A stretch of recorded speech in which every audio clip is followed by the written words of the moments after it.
দেওয়া আছে A plus B plus C সমান সমান 15, A square plus B square plus C square সমান সমান 83। তোমাকে A B plus BC plus C এর নির্ণয় করতে হবে। তো আমরা কি জানি, we know that a plus b plus c whole square সমান সমান কি লেখা যায়, square plus B square plus C square plus 2 into A B plus BC plus C A. এবার যদি আমি মান বসাই, দেখো A plus B plus C এর মান কত, 15, 15 এর পুরো স্কয়ার হবে A square plus B square plus C square সমান সমান কত লেখা আছে 83 plus 2 into A B plus BC plus C এ।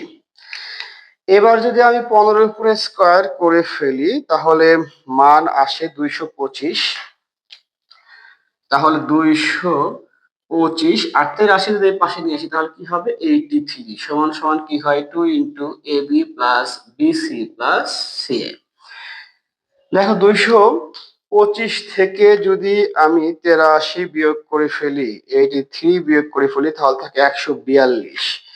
তাহলে এইটুকুকে এই পাশে যদি লিখি যে 2 into A B plus BC plus C A সমান সমান আসলে কত 142। অতএব A B plus BC plus C A সমান সমান কত হবে 142 ভাগ 2। তাহলে 142 ভাগ যদি 2 করি তাহলে আমার মান আসে 71।